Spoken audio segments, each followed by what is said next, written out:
Shalom, everyone. So, if you're new, I just get on this channel and chit chat sometimes. And if you're returning and you're upright, then I bless you today. And I hope and pray that the Most High of the heavens will run you down with blessings that you just can't hold on to and you just overflow. And those of you who are wicked and don't even want to be upright, well, we already know you're in. Get off my channel. Anyway, I was just looking at this book here, the Bib God book, and I opened it up to it's a scripture that's shown here in the back portion of the book. That's it's a study Bible, but it's talking about Solomon, how he made these navy ships and went into a place called Ezion-geber. And I looked up that word there because what got me about it is that there's a big fat E right in front of the word Zion. And we know that the word Geber can go back to somebody just being really strong. It actually can be traced back to giants and things like that as well. It states that this place, which I found was really... because of the way I looked at it here with the big fat E in front of the Zion itself and being attached to that Geber, got my attention because the divine told me to pay attention to everything, phonics, everything. And anyway, it's stating that this place is by the Red Sea. It's beside a place called Eloth on the shore of the Red Sea, which the Red Sea took me back and traced it back to weed, and or it meant a reed as well. But it states that it was actually this place where Solomon was making these navy ships was in the land of EDOM. I thought that was really strange that the connection there, given what we know about EDOM and the war that goes on between Jacob and himself in the earth, even today, and yet Solomon here is there in this place making a navy. And the word navy got me as well because we've been really talking a lot about the sea and what people have done out in the sea, and where that takes you back to the great big old dragon and stuff like that. And the navy ships, that really was getting my attention as well. But what really was getting my attention was that E in front of the word Zion that's connected to this Geber. I actually couldn't find this word at first when I went online to look it up in the Strongs. What they did was they ran that word completely all together, but it's completely written different in my book. I guess it just depends on what versions and stuff like that people have. No wonder the world's freaking crazy. We've already cracked the case of this King James Bible and all kinds of different things. People are being controlled, and they don't even, I guess you guys don't even care that you're being controlled.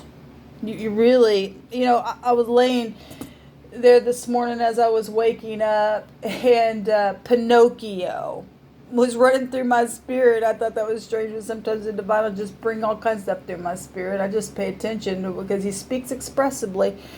And, Pinocchio, obviously every time he told a lie, his nose grew and everything like that. But what I was getting through my spirit about Pinocchio is that he was a puppet.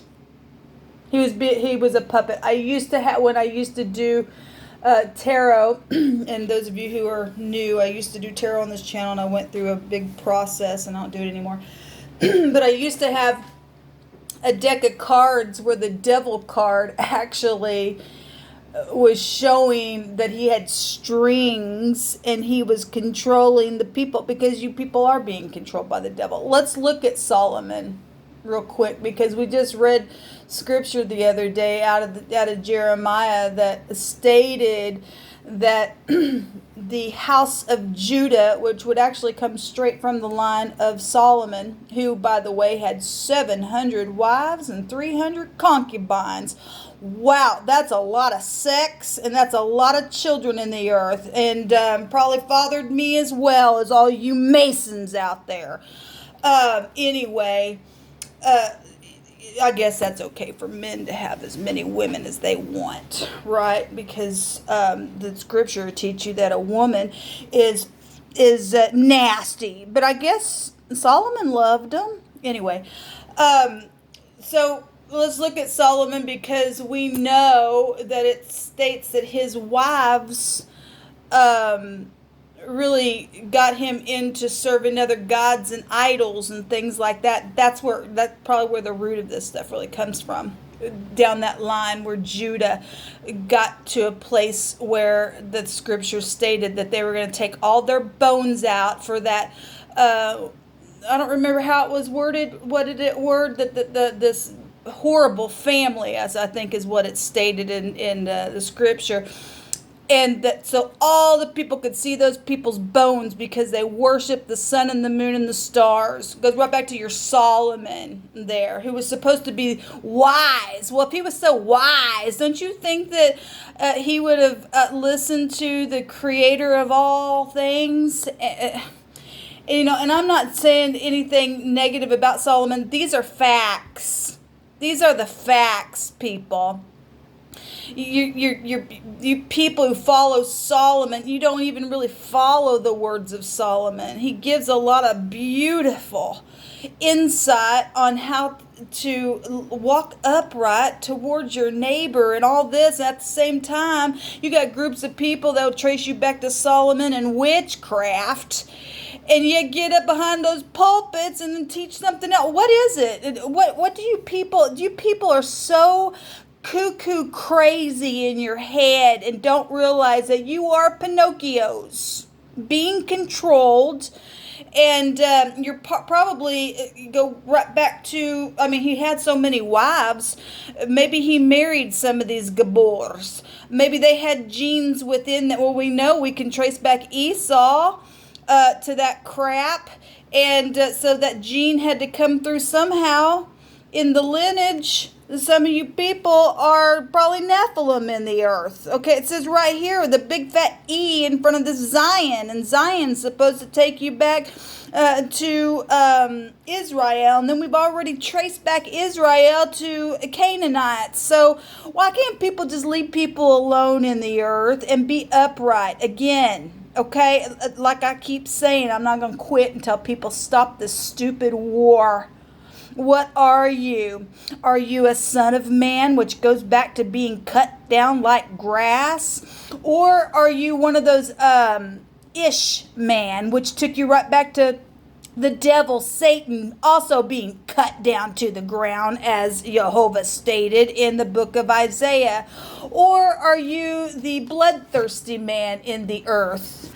Which is it? Or are you a combination of all three and you're just a big fat giant? What are you people? Who's controlling my internet, and why?